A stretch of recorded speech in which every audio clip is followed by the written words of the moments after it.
Oh, hello.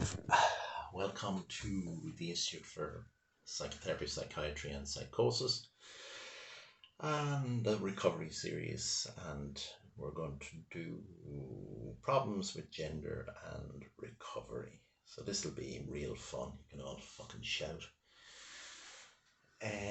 If you struggle with your gender identity, you are struggling, for vast majority of people, are struggling with their gender identity because the biological gender that you are and its relationship to its corresponding gender has been fractured.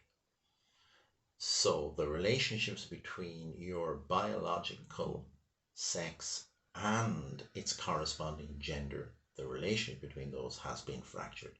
And that's predominantly fractured through trauma, where it was not acceptable to be the biological sex that you were conceived in.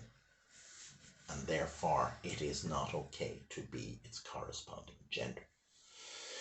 This is not true of all of us who struggle with our gender identity, but it is true for the vast majority of us.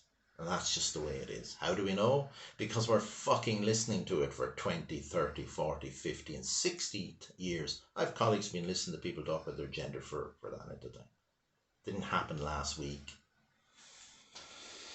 And what happens, why we kind of be a bit more direct when we're talking about gender identity, is because people come under pressure from themselves and from without themselves to interfere profoundly with your body through surgery or through chemical methods without being aware or exploring where this issue or difficulty may have come from. Now, if you're an adult, that's your own business. What you do to your own body is largely your own choice. You're an adult. And if you want to go and change yourself and stuff, that's your decision. I think without exploring it, I wouldn't do it. But the same goes in the area of plastic surgery. If all these people going in certain countries going for plastic surgery out in their bodies, it's just I find it profoundly sad, profoundly sad. But for many people who struggle with their gender identity, it's easier to go down the route of changing myself physically rather than actually engaging with the trauma that's present. But this is what the majority of people are doing. What you're doing is you're changing your gender in order to be accepted, in order to feel I'm okay and somebody. It's called going around the life cycle in the wrong way.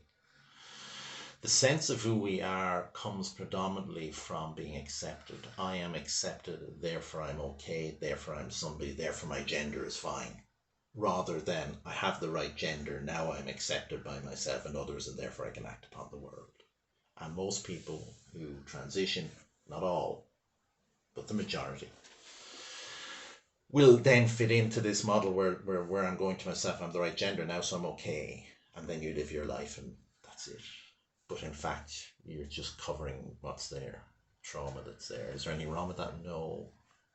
I'm not going to judge a person who's in that much pain, because I'm telling you, being rejected for the biological sex that you are, being rejected, profoundly hurtful, profoundly wounding. So where these trauma particularly happen, for just to enlighten those of you who know almost nothing, is that consciousness begins not only in early childhood, not only at birth, but consciousness begins long before birth. It actually begins before conception. But anyway, if you're a spiritual person, you will know that.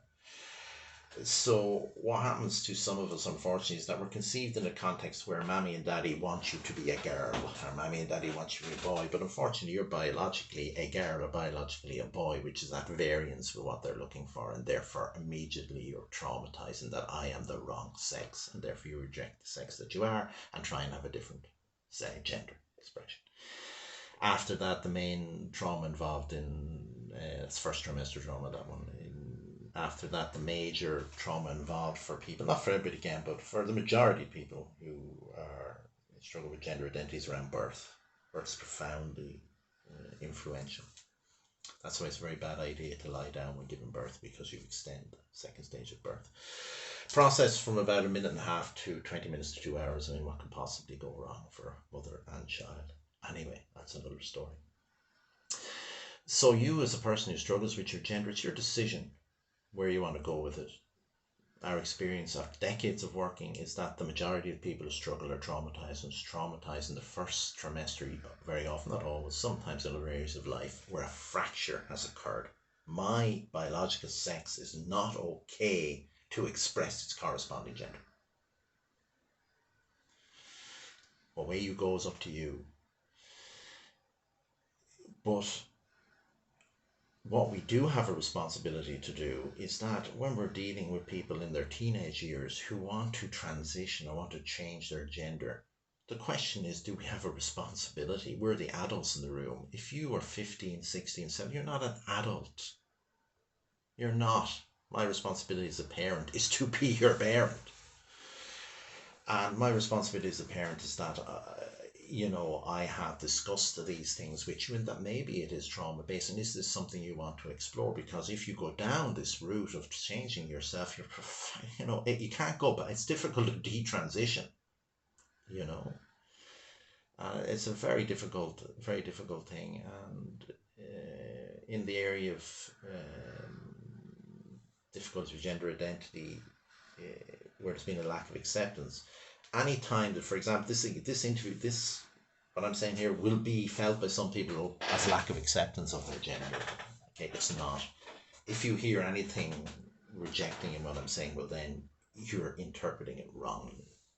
It's simply a statement of fact.